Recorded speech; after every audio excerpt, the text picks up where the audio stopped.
BRS MLC Kalvakuntla కవితను party నుంచి suspend చేసింది. కవిత రేపు పార్టీకి ఎమ్మెల్సీ సభ్యత్వానికి రాజీనామా చేసే అవకాశం ఉంది. కల్వకుంట్ల కవిత కారు పార్టీని రాజకీయంగా పూర్తిగా ఇబ్బందుల్లోకి నెట్టారు. కాళేశ్వరం ప్రాజెక్టు నిర్మాణంలో జరిగిన అవినీతిలో హరీష్ రావు, సంతోష్ రావు ప్రమేయం ఉందని, తన తండ్రి నిర్దోషి అని చెప్పేందుకు కవిత ప్రయత్నం చేశారు. అయితే కల్వకుంట్ల కవిత కేసీఆర్ పై నెగిటివ్ కామెంట్స్ చేయకపోయినా ఆయనకే సూటిగా ఈ విమర్శలు తాకే అవకాశం ఉంది. అది చిన్నపిల్లాడికైనా అర్థమవుతోంది.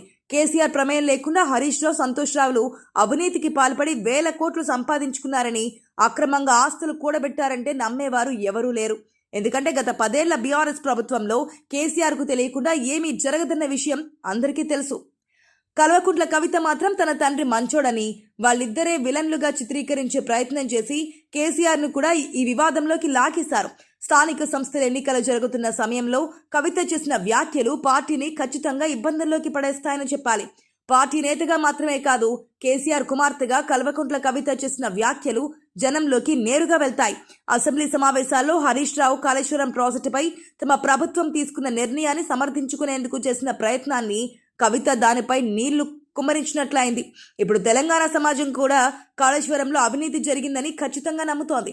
అది కేసీఆర్ చేశారా, హరీష్ రావు చేశారా, సంతోష్ రావు చేశారా అన్నది పక్కన పెట్టి బీఆర్ఎస్ చేసిందన్నది మాత్రం అందరికీ అర్థమైంది.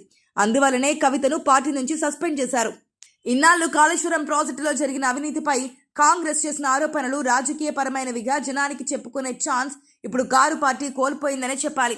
కవిత తన వ్యక్తిగత కక్షలతో పార్టీని రాజకీయ ఇబ్బందుల్లోకి నెట్టిందనే చెప్పాలి. కవిత ఏం ఆశించి, ఎందుకు ఆగ్రహించి ఈ విమర్శలు చేసినా ఏతావాత నష్టపోయేది పార్టీ మాత్రమే. అది అందరికీ తెలుసు. కవితపై ఒకవేళ పార్టీ చర్య తీసుకున్నప్పటికీ అప్పటికే జరగాల్సిన నష్టం పార్టీకి దారుణంగా జరిగిపోయింది. గత కొన్నాళ్ళుగా కవిత చేసిన వ్యాఖ్యలు పార్టీని ఇబ్బంది పెడుతున్న కాళేశ్వరంపై చేసిన కామెంట్స్తో ఇక కోలుకోలేని దెబ్బతీసిందని గులాబీ పార్టీ కార్యకర్తలే వాపోతున్నారు.